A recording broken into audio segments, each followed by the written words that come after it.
I'm Kyle Ellicott, your host for another edition of VCTV. Welcome back.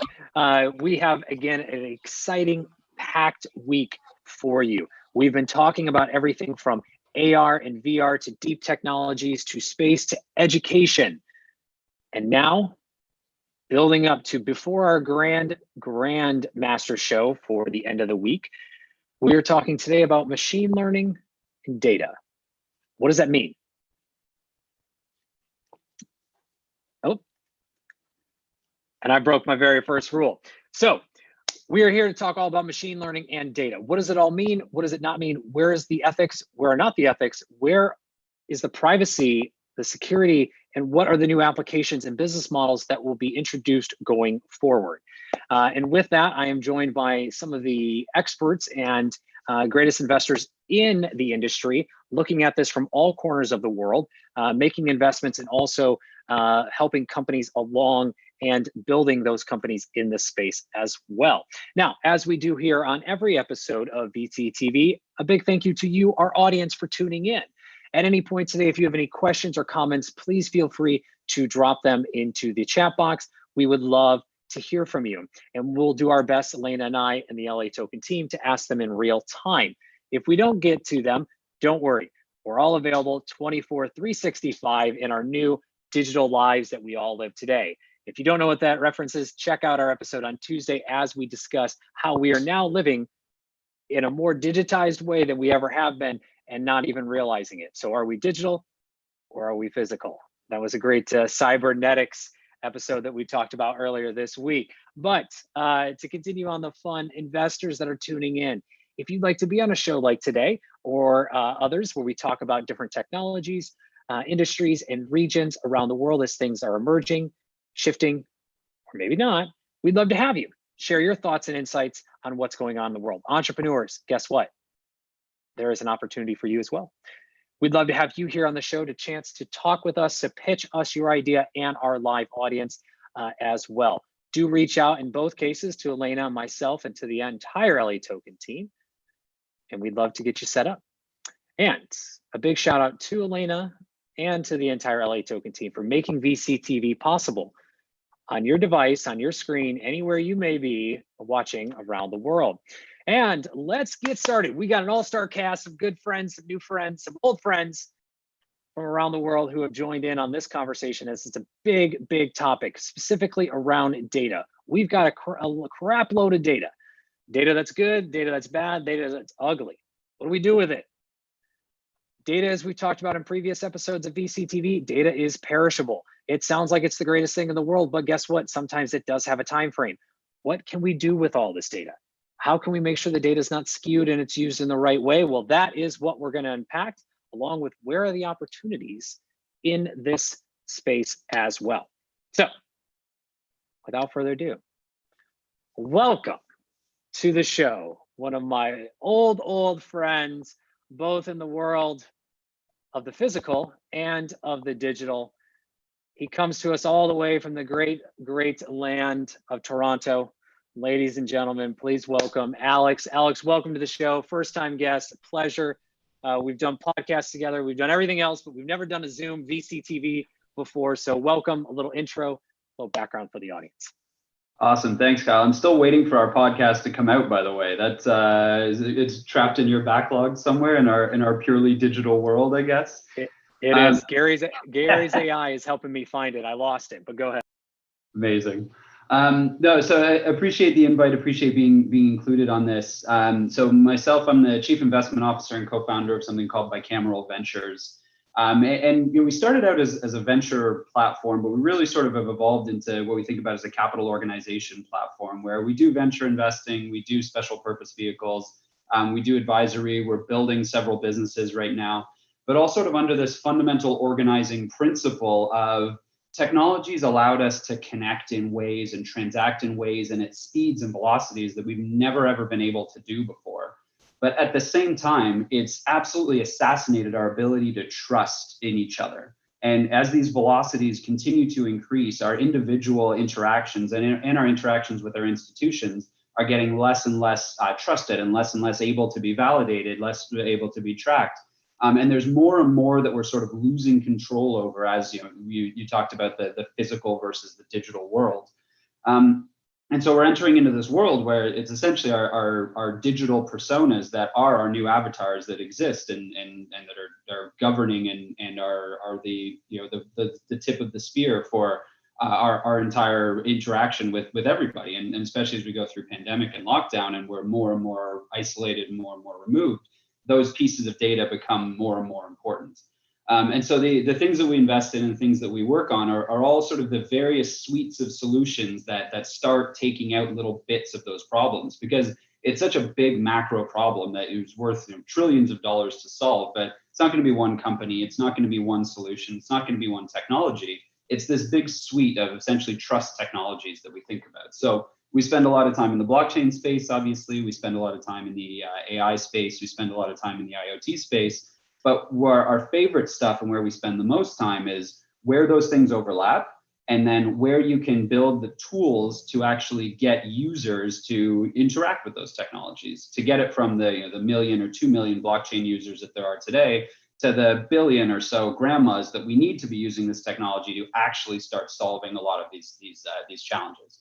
So we've run a fund. We've invested. Again, we're deploying capital in a few different projects right now. You can find us at bicameralventures.com. You can find me on Twitter at alexm_bicameral or on LinkedIn at Alex McDougall. And I'm excited about this topic. I've spent a lot of time thinking about it, and we do a lot of speaking about it as well. And I believe you may be writing a book, but I'll let you tee that up later. Justin, He's me. Welcome back to the show. It's a pleasure to see you. Look at you all excited, happy. I know VCTV brings joy around the world, so I'm glad that you're showing it today. Welcome back. Little intro, little background. Yeah, thank you so much. I really appreciate it. Love being here. So my, I guess, background has been all around financial technology. I've done a lot of data work in the course of the financial technology I've been doing. Fair amount of work in the blockchain space. I worked on a blockchain, a Bitcoin exchange actually, a long time ago, and then kind of did a lot of development around the kind of ICOs and global investments and seeing how people really responded to getting access to the capital markets in a very, very different way, where there was just a complete lack of restrictions, and it was fascinating. So now what I'm doing primarily is working on a platform called ABE, and we're basically setting up a platform for our alternative investments. So where people can invest in securities from around the world. So make like the real securities markets that are fully regulated, compliant, all those sort of things. Make them kind of function like the ICO markets did, where it was very, very frictionless and moving your securities around, moving money around, making access for folks. So that's kind of the bulk of my day is that I do a couple of really fun data plays that I see emerging are around, and I've done some work with companies in both the ad tech space as people are kind of getting more cognizant of ad tech and what it's doing with their data and kind of the horrifying things there.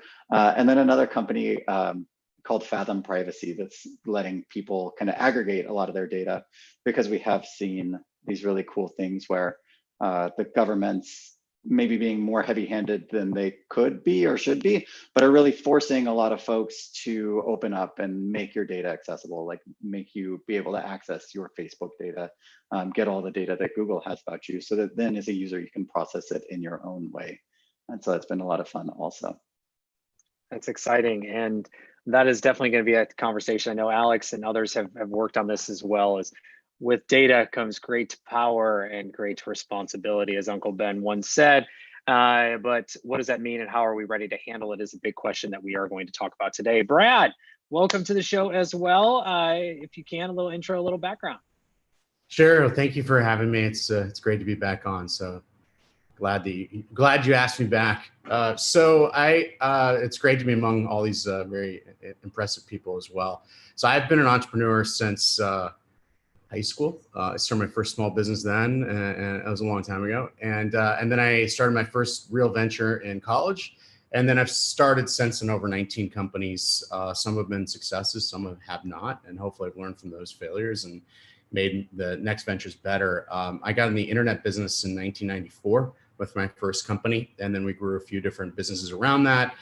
Been involved in a few different public companies. I got an AI in 1998. We created a search engine and some other various black box products around an algorithm that we licensed, real-time neural network algorithm, which was very early on in the kind of quote unquote modern day AI space. And this is before cloud computing and everything else. And then I built a few other companies and sold them to a group in India. And then we raised a large amount of private equity, and we bought 10 companies around the globe, one of which was Lycos, the search engine.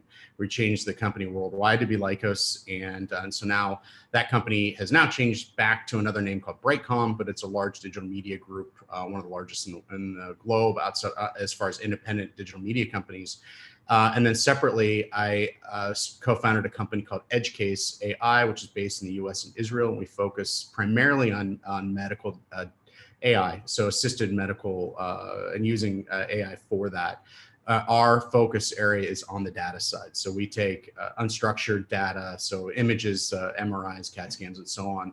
And then we have physicians all over the globe where we then normalize that data so it gets annotated and ready for the AI to really understand and learn. So I believe all that there's no such thing as bad data. It's just how you utilize it and understand it. So that's been our main focus, and glad to talk about it and excited to be here today. Thanks.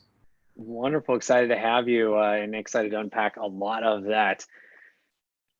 Next up, what to say? So many and so few words at the same time for our next guest. One of my favorite co-hosts that comes and joins from all corners of the world, Mr. Gary Fowler, who I am convinced is just an artificial intelligence bot living in a Zoom world, but he himself has proven me otherwise. Gary Fowler, welcome back to the show, master of AI. I was waiting for it, Kyle. I was waiting for it. Not the grandmaster, not the grandfather. So my name's Gary Fowler, and I've only done 15 companies, Brad, and but I've never had a failure. I've just had a lot of skin taken out of my hide, and I've gotten through. So I was involved in the original management team at Click Software. That company was sold last August, a year ago, for $1.35 billion. I actually named the company. I also have near unicorn status now with Eva, that I founded 4 years ago with David Yang, a billionaire from Russia. And it's a Silicon Valley-based company using AI and remote workforce management. I'm also the CEO and co-founder of GSD Venture Studios, which comes from the back of Mark Zuckerberg's office where it says, "Get shit done." And that's the name of our company. So we're an operational venture studio, curating talent from around the world. I did live in Russia 14 years, and I work with some top Russian scientists, as well as being an MBA professor in Russia and starting the first accelerator. So it's great to be here. I mean, we look at the amount of data that we have out there today. They estimate by the year 2025, there'll be 175 zettabytes of data. So to give you, for instance, if you took that data and put them on Blu-ray disc, that would stack to the moon 23 times. So there's a lot of data. Today, we have about 33 zettabytes of data. So this is growing. We have an enormous problem that we've got to solve. And it's a pleasure to be here to talk about some of the ways that we're able to do it today. So thank you, Kyle. Absolutely. Data. Ravi, continue this conversation. You've got to say data at some point. We're 4 for 4. Take us into 5 for 5. Welcome back to the show. It's a pleasure to have you. A little intro and a little background on yourself as well.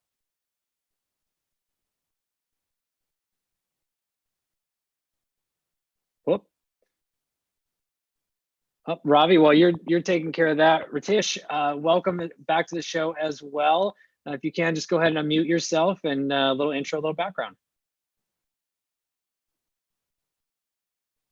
Yes, thank you, Kyle. It's an honor and a pleasure to be back here. Really appreciate for the invitation. Myself, Ritesh Agrawal. I'm the managing director and co-founder of Saraka Ventures. Saraka Venture is the early stage fund. We invest in early stage companies from seed to seed plus round. We primarily invest in three types of domain. One is the cybersecurity, other one is healthcare IT, and third one is AI. AI not being a domain, it's a technology, so it cut across all the domain. So it gives us an ability to get into various companies. So far, we have done two funds. We have just closed our last fund at $50 million and going for the third fund, which is a $120 million fund. And it's going to be a global fund, which will basically be working towards US, India, Singapore, Vietnam, and Malaysia corridor. And the whole idea is that what we have figured out in last 4 years or 5 years of a journey in the venture, that good companies can be born anywhere. Talent is everywhere in the world, right? So you have to tap into the talent and the good companies around the world and ultimately bring them down to US. We are a US-based fund. So for us, a company has to come down to US and do business here. So this third fund is primarily focused on sourcing the deals around the world, incubating them at the local or domestic geography, getting them to a point where they are ready for the US market and bring them in US and command the valuation that they should be commanding, but at a fraction of the cost. Two of our companies are on the way to become a unicorn. One is Deep Instinct, the other one is Viome. Deep Instinct is in the cyber security space. We invested at a very early stage when they were at $5 to $7 million. Viome, same story in the wellness space, healthcare wellness space. Invested around when they were around $8 to $10 million. They both are very close to $500 million valuation in 2.5 years. What I have learned in my journey as a venture capitalist is that all the companies right now, AI is the buzzword and data is the buzzword. This has been there for ages. Now we have got the capability to go inside the data and see what exactly is going on and how the trends are coming in. Before that, I believe 6 years or 7 years ago, that capability was not there. The processing capability was not there. Now it has happened. And the revolution is happening right in front of us in last 6 months, whenever this pandemic started. I think that has expedited the whole revolution of data and AI, right? AI is just a medium. The way I see is AI is the medium. Data is the real key. And data is the oil that is basically pushing this revolution forward. So absolutely looking forward to talk more about AI data, specifically data is one of my dear subject nowadays. And I would speak more on the healthcare IT. I have seen like what's happening in the wound care, what's happening in cardiology, what's happening in the cancer space. It's amazing. It's amazing. Very hard to believe that, you know what, now instead of a radiologist, you need an AI platform that can go and do the same job a radiologist would be doing for last 20, 30 years, right? That is absolutely possible using a platform, right platform. So yeah, great to be here. Pleasure for inviting. Pleasure to be here. Thanks for inviting. Looking forward to talk more. Absolutely. And we're definitely going to be talking about a lot of that today. And Ravi, welcome to the show. A little background, a little intro on yourself. Hey, Kyle. Good to see you again. Thank you for having me back. So I'll begin by saying that my long-term focus has always been in the securities industry in one shape or form. I spent most of my career working in sell-side investment houses, Deutsche Bank, Barclays Capital, through various capacities, largely focused in research and trading. And again, straddling across the discretionary investment space as well as the systematic / quantitative investment space. But the latter is where I've sort of traversed to more and more over the years.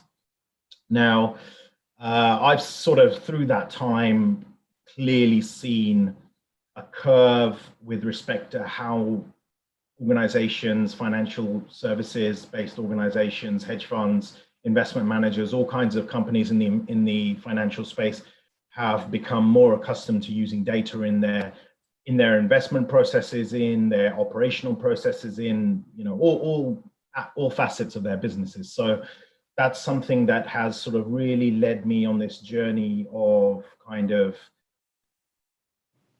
looking at where data is not just sort of a support function, but a real driver for the alpha generation of our business from an investment process. So to cut a long story short, after my career in the sell-side industry, I had linked up with a group of researchers who had become quite highly versed in the deep reinforcement learning space, which is an offshoot of machine learning, which you'll see people talking about more and more, popularized by things such as Google's DeepMind company, which has become famous with the AlphaGo research that they produced.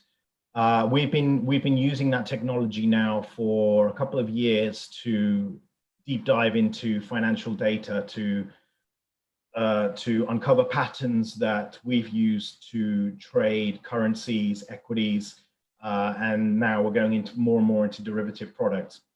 And sort of on that latter point, it's quite interesting.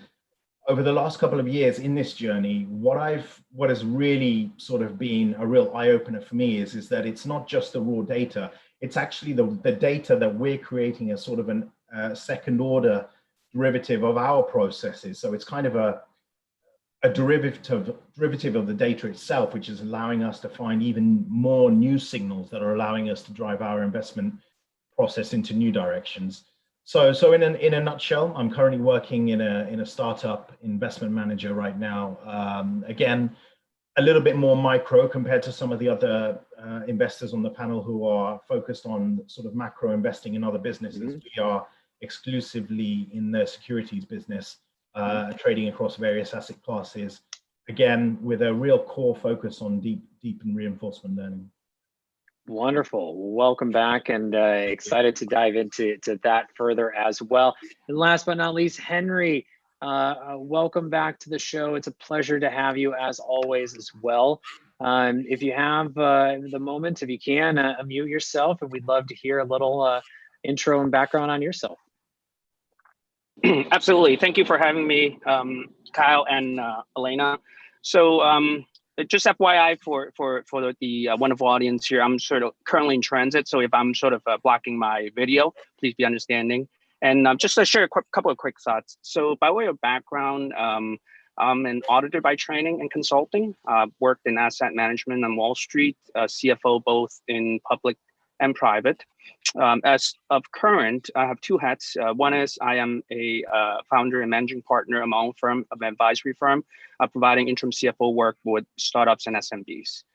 The second hat is I'm a venture partner for a venture fund looking for early stage companies to invest. Areas of focus are fintech, blockchain, consumer, AI, ML, and LT. And there's an others bucket. The others bucket will sort of have two criteria.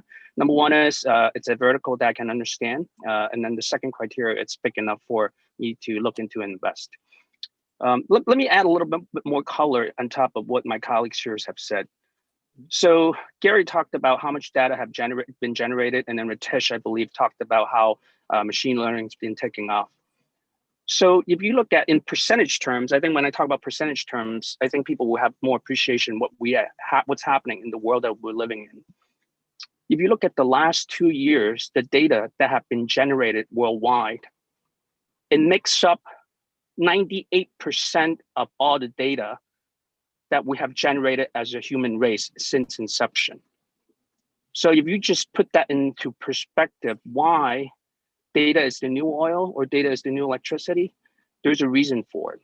Now, people talking about machine learning is a buzzword. Yeah, it is a buzzword, but machine learning has not been anything new. Some people might not know, some people might know, some people might not know. Machine learning has been around since the 1800s.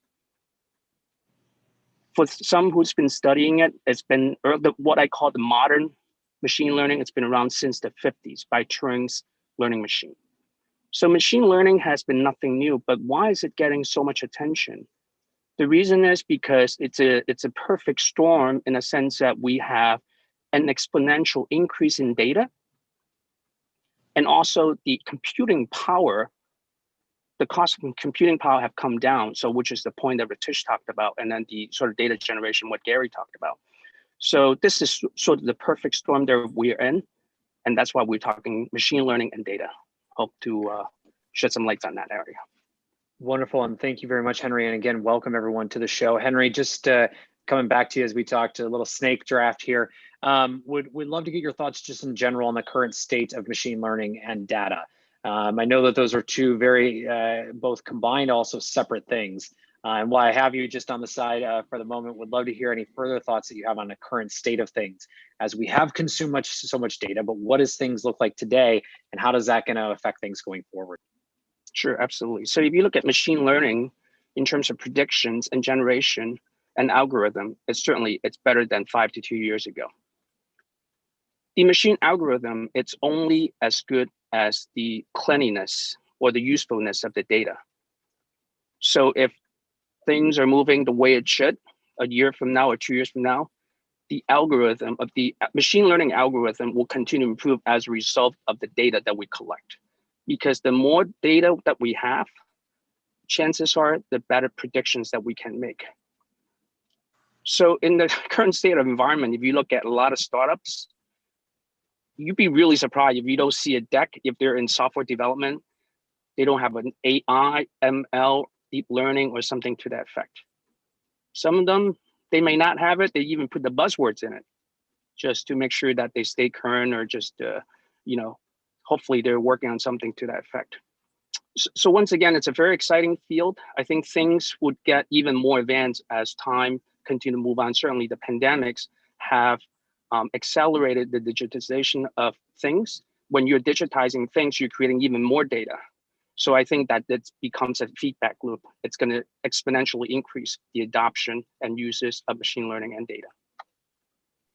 Absolutely. Ritesh, same to you. What do you see as the current state of machine learning and data? I know you focus heavily on data and data at the intersection with artificial intelligence, but where are you seeing the things currently as they are? Yeah, so I think Henry put it very well. So I'll continue on that point. See, right now in last 5 years, I think if I remember correctly, 70% of the digital data has been generated in the last 5 years, right? And the data that has been generated, there's a lot of anomalies in it. And that's why you see that most of the AI neural networks that have been created, they are not very effective, right? Because a lot of data cleansing is required. And some of the data is biased, is not ready for process, and it takes time to build it, right? But as we go forward from this point onward, the quality of data is improving, the processing speed is improving, and the cost per process is going down. So I believe in next 2 years, the real output of the revolution that we have seen in the last 3-4 years, we'll start seeing the results. That's where, going to a doctor's office would be very different than what we see today, right? Dealing with a B2B company or a B2C company like Amazon's of the world would be very, very different. You don't have to go and buy the product. Product will come to you depending upon your need. That is how powerful the data and the processing is right now, right? Other thing is that in the business world or in the software development world, most of the companies are focusing on both types of data, which is unstructured and structured. And unstructured is almost 80% of the data that is being created, right? Which includes music files, which includes video files, which includes PDFs. These are all unstructured data, and there are treasure codes, right? They have so much information around it. Just one example, invoice management, very simple thing, right? A large company like KPMG processes roughly around 3,000 invoices per day. The army of people they have in their offices at one location to process the invoice is mind-boggling. They spend, one of my company, their client is KPMG. They spend almost $5 million per location on invoice management. And with AI and the kind of tools of the product that we have implemented over there, the cost is fraction now. And look at the efficiency. The thing that used to take at least 7 days to process is being processed in less than 5 minutes without any manual intervention. Look, what I'm trying to say here is that all these things are happening in front of us. Healthcare IT, right? Clinical trial.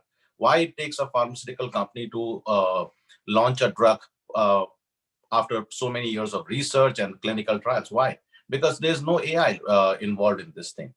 New age companies, they are getting into the clinical trial, which are basically doing the matchmaking. Matchmaking means what? I have lung cancer, I have diabetes, and I have other issues, right? A drug is being going for a clinical trial, and they need these kind of people. Then you add on top of ethnicity, right? Right now, that is not being done. It is being just pick one parameter, do it, and then go to FDA for approval. But now with AI, all this data is available. It's all fractured, fragmented, but it's all available. AI is able to, or the machine learning is able to bring everything together, put it in a perspective and say, this is the right set of patients that you should be running a clinical trial. What is the outcome of that? A, efficiency. B, you cut down the cost. C, time to market. D, you are doing more effective clinical trials on wide variety of patients with different ethnicity. So the applicability of this medicine, whether you are an Indian or you are an American or you are white or you are a black, would be much better than what is going on right now. So that is what my view is in data processing in the AI world, that it is touching every sphere of our life, right? And if somebody says, you know what, I don't care what's happening in the data world or the AI world, you know what, either you don't have anything to do with the world, you're completely isolated. Otherwise, there's no way you can get away with that. Or you need to tune into more episodes of VCTV, shameless plug. But in all truth, you're right. I mean, you should be paying attention to what kind of data you have and how you should be using it. And if you don't know, there are 7 individuals here who can tell you. Ravi, to you, what are you seeing as the current state of things? Ravi, you're on mute. So again, narrowing it down to the businesses that I'm involved in, I think one of the points I touched on before is over the course of 15 years, seeing an evolution specifically in the financial industry of how data is used differently. Now, you know, everyone knows that the financial industry generates a huge amount of data, and kind of in contrast to what Ritesh was just saying, some of it is in fact quite well structured. So although you need to do fair amounts of cleansing, particularly, for example, with equity data when it comes down to dividends and various other corporate actions, generally speaking, we are in kind of a more of a privileged position where the data tends to be quite well structured. So it's, again, been, from our perspective, from where my company is coming from, it's been more about not so much the quantity and quality of the data. It's really about getting an edge in terms of how we use the data versus the huge amount of proliferation of systematic investment strategies that are out there these days. I mean, everyone knows about the big companies, Renaissance Technologies, D, Shaw, Bridgewater, all these guys. We're all fighting for the same goals effectively. So this really drives our ambition to find a new type of systematic investment management, which is not just purely deterministic on the data streams that we get that are pretty much available to everyone, but it's really about looking between the lines of that data, doing different types of transforms, taking it to another derivative of the data and finding signals that other people haven't been able to find so far, which is why, and particularly given that generates such huge amounts of data, if you think about the second order of the data, you know, deep learning for us has been an absolute gift, because it's just that perfect process that allows you to process absolutely massive amounts of data. And now that we have our offices filled with computers with stacks of GPUs, that process just becomes easier and easier over time, and we're really starting to scratch the surface of what's possible. It's not to make a cheesy reference, but one of the things I think you're alluding to is that signal, right? The cheesy reference I was referring to is going to be of Moneyball, and how data was used in the Major Leagues Baseball and was actually able to craft something very unique, right? Finding a signal, finding something that others hadn't seen before. And I think that's a good point of where we're going, or where we can go, and where we should be thinking, to Ravi and Henry's point around data as well. Gary, Brad, Justin, Alex, I'm coming to you next. Gary, to you, current state of things as you see it around ML and data in general.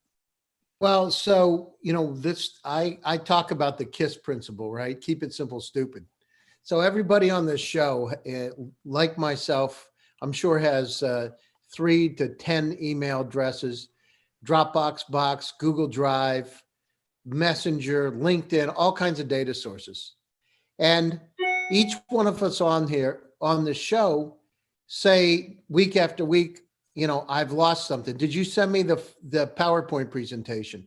Did you send me that file? You know, the file exists, you can't find it. Why? You've either forgotten the location or forgotten the keywords. So we all are a state, as Alvin Toffler said, infobesity. That problem, I believe there's going to be two worlds, one of the people that know and can access their data and ones that can't. So we have the problem. I've talked to the CEO, of a Fortune 50 company, and he told me very simply, I have an easy solution, Gary, for the problem. I said, what?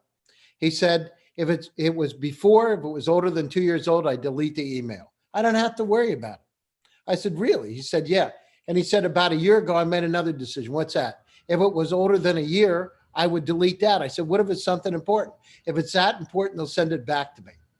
6 months ago, he told me, if it's 6 months, I said, but, I'm not going to mention his name, but I said, what if it's not there? What if it's in Google Drive? He said, well, doesn't matter. If it's that important, they'll send it. We are in a really, and this is a Stanford MBA kind of person, right? We're all in a state where we need to do something to be able to correct it. We are inundated. And, we need to take those 33 zettabytes of data today, and we need to be able to understand it, because a person, and look, you talked about Moneyball, Kyle, the people that understand that are going to be able to do things. Let me talk about something else. So the state of AI in 2016 hit the ability that we are better at looking at images than a human. So give you, for instance, if you had 10,000 pictures, right? Pictures of dogs and species, it'd take you days to classify. Which one is this? Is it a chow chow? Here's a chihuahua, it's easy, but is this a whippet or a greyhound, right?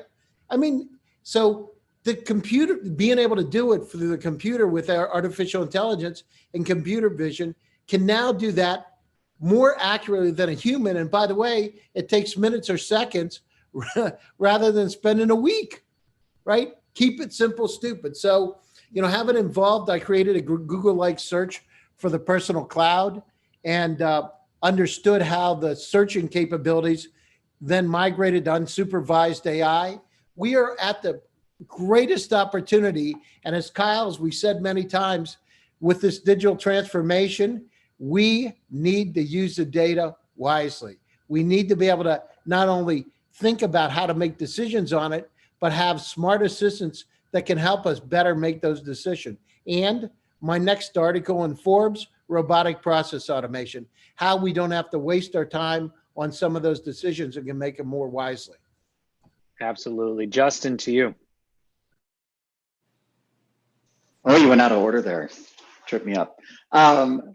So I think the really exciting stuff here, or kind of where we're going, is that in the last few years, we got really, really good at building AI systems that can solve cool problems, right? So like all the neural network, the deep learning, the recurrent neural networks, all that sort of stuff.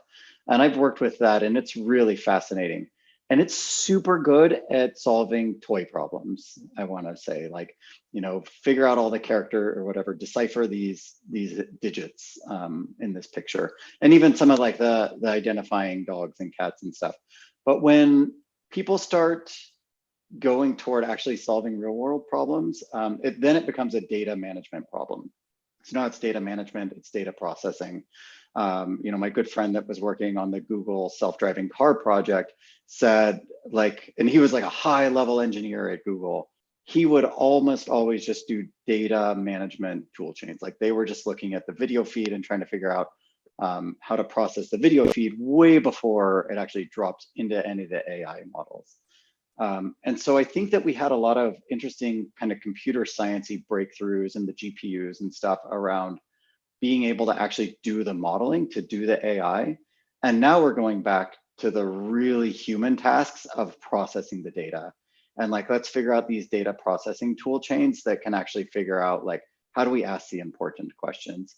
And it's similar to what we were talking about in the finance industry before too, where you've got price signals. Everybody gets the same price and volume signals. But then how do you turn that into a meaningful data set that you can actually drop into one of these fancy new models? And it's been really fun to watch that space start to play catch up. And I have a couple friends with companies in that space that are just for data techs that are we are going to make this processing pipeline sane. Well, it's crazy too. I mean, just from the voice side, I mean, we saw that as an emerging trend in 2019, and now here in 2020, voice is still something that is looked at as the next user interface as well. And we've all got devices in our homes, which I will not name to not trigger anyone's particular ones. And maybe Alex doesn't have one as he's shaking his head, but nonetheless, voice is something that's still inherently interactive and integrated into our world. And what data can be impacted from that, right? To new services and business models around elderly, around newborns, to just our daily lives, and to bring that into the workforce as well. And how does that look like on the back end around supply chains and manufacturing and just the general automation of things? I will pause there. Brad, current state. So I share a lot of what everybody else is thinking. I look at my whole business life is around dealing with bottlenecks of data and normalizing it, taking unstructured data and structuring it. So it is a constant challenge. I said this when I started that I don't believe any data is bad data. All data is good data, even if it's quote unquote bad, because you learn from the bad data and you can pick up why it's bad to be able to teach it. So I think most companies right now are in the stage of understanding what they're going to do with their data. They have it, and they realize that it's an asset, but a lot of them have no idea on really what or how to utilize it, to monetize it, or how to improve their business with it. And I think that's the first challenge. And I think we're coming up to a climax there, because the AI engines are getting better and smarter, and so you can take lower quality or lower and less sophisticated data to be able to use it. Where we focus is on the sophisticated, complex data, for instance, medical images or even advertising data. So I wear a couple hats. One is on the advertising side, and one is on the medical side. On the advertising side, I think that we've, as an industry, been leaders in using behavioral data, as you can see with all the big players and even all the ad networks and relevance of the ads that you see. It's all essentially ML and AI driven on the back end. And it's taking huge amounts of historical data and being able to predict and make user experience better, hopefully, with ads. So I think there's a lot to learn from that.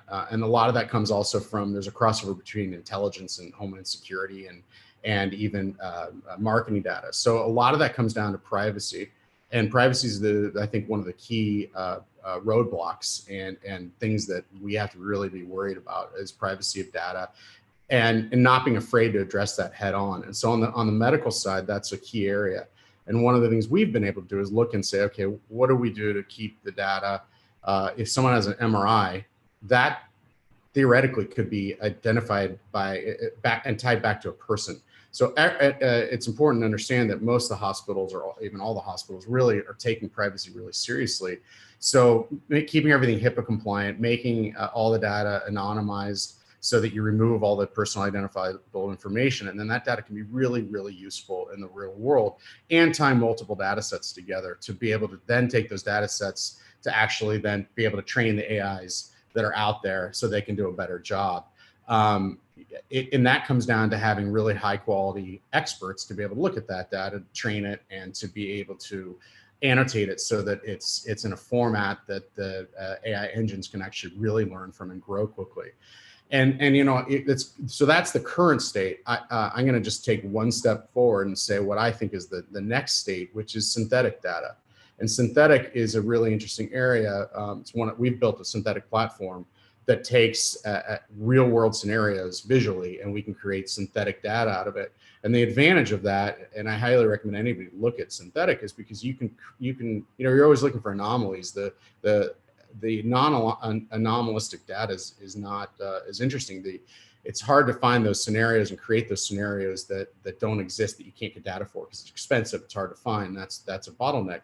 So synthetic puts you over that, and you can create synthetic in about 100 times cheaper and about 100 times faster. And so I think that the growth and the bottlenecks are starting to shrink a lot. And I think that that's going to really accelerate our learning, which will just be an exponential growth over the next few years. Alex just unmuted himself, but I will say this. I think you are spot on. I've heard and had many more conversations in the past couple of weeks around synthetic data and the power that it can hold Again, mostly at the enterprise level right now when building enterprise applications. We'll see how it's applied in the consumer realm, as Brad's shaking his head ready to challenge me, but we're gonna hold on that. We're gonna hold on it. It's definitely for the audience. If you haven't looked into this, whether you're an investor or an entrepreneur, you need to be talking about this, and you need to be considering how this may play into your world. Reach out to Brad or any of us to learn more. Alex, to you, current state. Yeah, synthetic data is super interesting. It's essentially examining the counterfactual in a fully realized 360-degree view. Want to build on a couple points and then take it a little bit of a different direction, I think. One is, over this last period, and to take it back to our core point of machine learning, the things that we've been doing digitally have changed over the last 6 months. We used to do a lot of searching, a lot of initial networking, a lot of sort of the time-consuming things digitally. But then we closed deals in person. We went and met people in person. We bought houses in person. We had our important meetings in person. And all of those things have migrated digitally, almost predominantly, almost exclusively for at least a little while. And so the signals that we're looking for when just thinking about from a consumer advertising perspective, the signals that we're looking for used to be, okay, well, what does a person do digitally that means they'll then go out physically and close that deal, or hiring somebody or things like that. And so the signals have gotten from, okay, well, we need to make this jump into the real world, to no, that person did that, and then that exact same person went through and did this and clicked this button and bought this house. And so like the value of the data that we've been using and creating digitally has just gone like this over the last 6 months, let's call it. And so we're in this really, really interesting world currently where there's a lot more signal and obviously a lot more noise because there's a lot more data being created. But the value of those actual pieces has gone through the roof. And so where we're focusing a lot of our time right now is actually, to circle back on something that's almost cliche at this point of data is the new oil. And we say that all the time, but has anybody funded it like oil? Has anybody sort of looked at the actual business model or economics of actually treating data like oil? Can we look at a home ownership or a router or something like that as an actual resource generating unit, or a piece of, or an individual consumer as a resource generating unit? And then also bring those consumers into that value chain, which is something that's been completely eliminated from a lot of our consumer data source right now. So we're working on a really, really interesting project in India to essentially bring the consumer in, fund it like sort of you would look at it as an oil royalty, and actually start treating and funding and creating this data world where you're actually looking at the resource as what it is, a resource, instead of a byproduct as we sort of look at it today. Even though more and more people are looking at their data vaults or data sources and saying, okay, yeah, great, I have this asset, what do I do with it? It's sort of flipping and changing the primacy of what that data actually is, and making that the specific resource that's being built around. But that brings up the big critical point that we spend a lot of time of, is currently the data flow is outwards from a person into the vaults of Google, the vaults of Facebook, the vaults of every company, and essentially everybody's aggregating their own data sources. So your digital persona is split across 100 different places. And Justin touched on it briefly. You can get your data back from Facebook, but what the hell do you do with it? You can get some archaic CSV file from Google. What the hell do you do with that? So this next level of infrastructure, this next paradigm where I want, if I'm comfortable in the infrastructure of my own data vaults, I want everything to be in there. I want all my Google stuff. I want all my medical records. I want my COVID profile in there. Like, I want everything that's all in this 360-degree data vault that's all trained around me. And then that data profile is exponentially more valuable than any of the individual ones that are currently being sourced by third parties. So again, back to the resource piece of, you almost have two different grades of data. You have the shared data that I know is right because I'm doing it for myself, and then I'm sharing it with people, versus the extracted data, which is where you get a lot of this noise and weirdness and third-party sources, and it's always ethically a bit iffy. You have to strip out PII, but there's this big privacy versus profit motivation or fundamental conflict that fits in there. And then if you can create the infrastructure, which again is where we're spending a lot of our time right now, of these self-sovereign data vaults, or these personalized data orbs, whatever you want to think about them as, And then you can start essentially running AI or creating personalized AI or intelligence amplification is another really, really cool stream on that, where you're essentially training a digital version of you based on your complete 360-degree data vault. Then you're in a much better position to go out into the digital world and be a part of it on an even field as all the algorithms that are working, against you or manipulating you to do certain things. And just in general, be a modern digital citizen in our now, as Kyle mentioned off the top, 100% digital world. So data has never been more valuable, but I also think we've never had less access to it of ourselves. And all of these cool new tools that we're talking about, we should be able to apply them to ourselves first and essentially put ourselves at an even playing field with all the, I don't want to say corporations like it's a bad thing, but with the people who are generally have created and have optimized the big data world so far. So I said a lot of stuff there. I know we're talking about the state of the world today. There's a bunch of really cool opportunities, but I'll leave it there because I know we're running short on time. No, it's perfect. Thank you so much, Alex. I think you're spot on along with everyone else. So we are at the lightning round. So we're going to come around for quick closing thoughts, very quick closing thoughts, and then where everyone can find you. So Alex, we'll go back on the snake draft. We'll start with you. A quick closing thought, if anything else to add, or maybe an opportunity that investors should be looking at. And then very, very quickly, where can everyone find you again online? Sure. So you can find me at bicameralventures.com or LinkedIn, Alex McDougall, or Twitter, AlexM_bicameral. And I think the biggest piece of our roadmap right now to solving a whole bunch of our problems is getting past our lizard human brains operating in a completely digital machine speed world. So giving us access to our own data and giving us the data analytic tools that work for us as humans. The book I'm writing that I will give very quick on is called Lizard and the Machine, Calculable Integrity in a Machine Speed World, lizardandmachine.com for that. But that's where I think this data revolution needs a reorientation away from big stores to micro stores that still doesn't sacrifice its referenceability and the giganticness of big data that even makes it better. Thanks for having me. I appreciate it. Thank you. Don't jump off camera yet. All right, Justin, to you and everyone. Again, we are at the top of the hour, so we've got to go quick. But quick closing thoughts. Where can everyone find you? I just second everything everybody said. So you can find me on Twitter. I'm so totally sweet on Twitter. And then abe.io is the exchange we're building.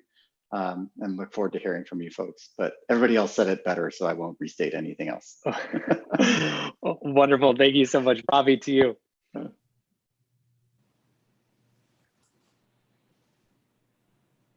Ratish. Sorry about that. No, yeah. I 100% agree. Wonderful experience sharing the thoughts and learning more. You can find me at www.saracap.com or you can find me at LinkedIn, Ritesh Agrawal. And we are currently deploying the capital. So absolutely looking for the right set of deals. So please do reach out to us if you have a great deal that you want to share with us. And my view on what's happening Super quick. Okay. So this is a very interesting time. I think we got to learn what's going on and deploy these things for the betterment of the humanity. What the technology is doing is completely changing the landscape for the humans. So with that, thank you very much and pleasure to be on board. Thank you. You as well. Ravi. Yeah, so I would say that the most exciting thing for me that drives me right now is getting beyond just looking at the data that's generated by first order and natural processes. And actually the second order data that's generated by the processes that we make and linking, across different asset classes, for example, in my space. That's what's really exciting me right now. And if anyone's interested in talk, you can find me easiest on LinkedIn. Thank you. Wonderful. Gary. Yeah, so Gary Fowler, LinkedIn. I'm happy to talk to you. GSD curates incredible AI companies. We've been involved at the beginning of unicorns that have been sold for over $1 billion. So I'd love to hear from you. And doesn't matter where you are. We use Silicon Valley as a port to the rest of the world. Contact me if you need some help. Great to be here today. Thanks, Kyle. Absolutely. Thank you as well. Brad, to you. And then Henry, I'll come to you just next. So I'll be quick. I just think this is an amazing time to be in business and to be active. We're in this, and I think we're fortunate to be in this industrial revolution that we hopefully our kids will be able to take and run with, at least my kids, I hope. You can reach me on LinkedIn. It's Brad Cohen. You can also go to edgecase.ai, edgecasc.ai, or Brad at Ingress Ventures, INGRESS.ventures. Absolutely wonderful. Henry, to you to close us out. Where can everyone Absolutely. find you? Thank you for the wonderful opportunity to close it. Last but not least, right? So I think in short, even though that the buzzword machine learning AI has been used the last couple of years, I think the excitement is we're only scratching the surface. For those who are just exploring these type of terms in the industry, it's not late. I think we're really scratching the surface of it. Plenty of opportunities. I can reach on LinkedIn, Henry On. There's an email also over there. Lastly, thank you for the opportunity, Latoken, Elena, and also certainly one of the greatest, Kyle. Thank you so much. Thank you very much. I'm glad I'm paying you well for that one. Everyone, thank you so much for all your insights and expertise today. I know that we could talk on this subject for hours upon hours because there is so much to unpack, and we will have each of you back for further episodes to do that. To your audience, thank you so much for tuning in. If you like what you heard, click subscribe, give us a thumbs up, reach out if you'd like to be on a show or have the chance to pitch us as well. As all of the investors have said today, we're all available 24/7, 365 online. I would love to continue the conversation and hear from you as well. Again, investors, thank you so much for your time today. Also, a big shout out, thank you, Gary, to Elena and to the entire LA Token team for making VCTV possible every day here for you.